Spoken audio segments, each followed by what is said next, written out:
What's up, everybody? Well, got another unboxing video for you guys today. I decided to pick myself up a Shield TV Pro because I'm tired of my Amazon Fire TV being sluggish in certain apps and the fact that it just doesn't have certain apps that I want. Like, I can't really think of any off the top of my head, but there's a couple that just aren't on there. Like the Charter app, for example, so I can't watch any of my cable on it. I'd have to come into my bedroom and I can watch that on my Apple TV, but I figured, screw it. Let's get something that has all of the Android TV apps and is one of the best, I think it is the best Android little box here. It's kind of expensive, but it's really, really good. So let's start unboxing this. First, I figured we'd just look around the box real quick. So here's a bunch of random information about it, like its serial number. Then we've got it kind of bragging about stuff. So it's got Dolby Vision Atmos, it can do 4K HDR, it has AI upscaling, has 2 USB 3.0 ports, it can be used as a Plex media server. You can play, I guess, all premium Android games, and it has 3 gigs of RAM and 16 gigs of storage. And then if we go on to the back, it just has some more stuff like about Google Play and the Google Assistant and Alexa and kind of what the OS looks like. And then on this side, we have what's in the box, which is the unit or remote and a plug. You don't get the controller or anything, so but any Bluetooth controller will work with this. You don't have to have an NVIDIA controller. But it has NVIDIA Tegra X1 Plus processor, a 256-core GPU, Dolby Atmos, like I said before, 3 gigs of RAM, 16 gigs of storage, USB 3.0 expandability. It has dual band Wi-Fi, AC, not Wi-Fi 6, gigabit Ethernet, and Bluetooth 5.0. So, and then we're back to the beginning, the front of the box. So with that, now we can start actually unboxing. Well, let's get this thing unboxed. Let's get it more in front of the camera. And of course, I have to use one of my cool knives from my collection. This one's actually from Street Speed 717. I got this trying to win one of his cars. But anyway, though, now that's all good. Pretty cool prismatic color knife. I like it. Anyway, though, that's not the point of this video. The point of this video is this Shield TV. So, now that we've got it cut, it should let itself go out. It's slowly but surely coming out. Let me have my product. There we go. All right. I like the way they display that. That's displayed professionally. Makes it really easy to grab the controller. Now the controller is a weird like triangle thing. And from my understanding, all of this lights up. These two, just not this part obviously. Now we can move on to the rest of the stuff in the box. Now, here's the actual system itself. Kind of interesting. It already has some weird dust on it somehow inside of it. I hope this isn't some like used model. Shouldn't be.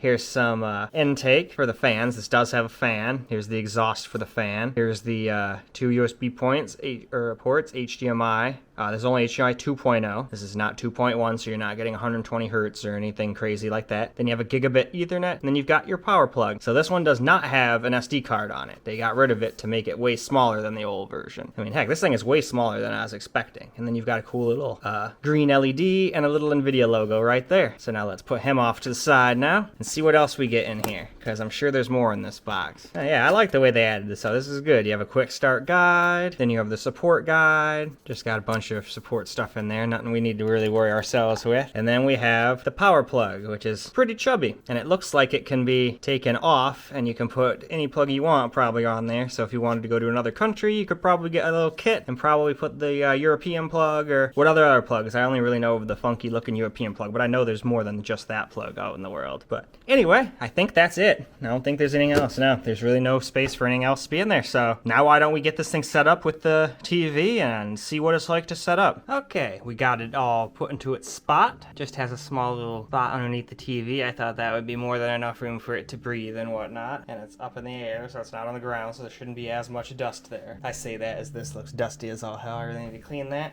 But anyway, let's go through the startup process. Well, alrighty. It wants me to press the center button. Okay. Oh, what did it want? Alright, that was right anyway. Alright, set up your TV quickly with your Android phone. Well, I'm already using my Android phone kind of as a viewfinder for this, so normally I would do that, but let's skip that for now. Alright, I'll plop in all this nonsense. Okay, connected to my Wi-Fi, which I knew it would. Now it's just kind of saying, please wait. Alright, they want me to sign in. Oh, there's some stutter and lag right there. Alright, I'll I'll get that put in. Okay, signed into my account now. So now it just wants us to accept some terms of service. Yep, you can see me. Crash reports and whatnot. Yep, I don't care. You can check that stuff out. Continue. A few things I should know. Personal result. Alright, cool, why not? Alright, let's see here. Oh, pick out my apps. I'm not gonna make you guys sit here and watch me pick out all the apps I want, and then we'll get on with it. Alright, got rid of all the apps I didn't want and got all the ones I did, and any ones that didn't let me choose, I'm sure I can just download from the App Store. So let's walk through some features, okay? Nope, like I thought, you can get them from the Google Play. You can talk to the assistant. I can cast to my TV just like I can with my Chromecast. Alright, now I gotta agree to some NVIDIA stuff.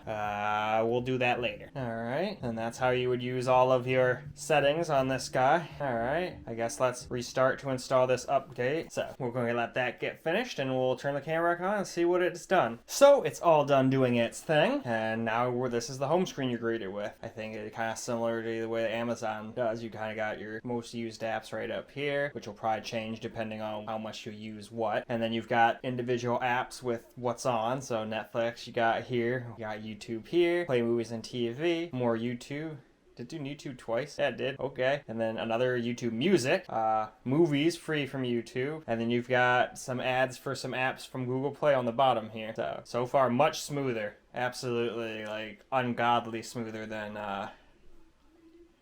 it was on the just TV stuff. So one thing you guys should probably immediately turn on is that if you're going to watch anything that's not 4K, and this really does work. I watched some videos and it really does make a difference, but it only works with stuff that's under 1080p. I think 1080p and under. So it'll upscale anything 1080p and under to 4K kind of, and it really works and it's super cool. So I definitely recommend turning that on. Other than that, you've got your general settings, remotes and accessories, apps. So here's your app drawer. I don't really have much yet. Accounts that you can sign into. You can restart it or sleep it right here. Now, is there a way to get into more settings, or is that really all there is? Yeah, I guess that's really all there is for settings. Alright, I wonder if I'm already signed into my YouTube. Yep, cool. Yep, and that's me.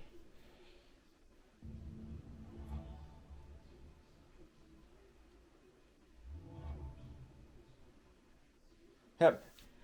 What's funny is, even though it had to do an initial setup, it still launched YouTube quicker than my Amazon Fire TV would do. Interesting. So it starts auto-playing stuff. Oh, that's not cool. I don't want to get copyrighted by playing other people's stuff. I know. Let's go to my video. And we'll just watch this real quick, just as a test. Everybody? Well, much nicer day. See, we're running at 60 FPS, 4K. Do a little update on the Lincoln here. I talked a little bit about it in the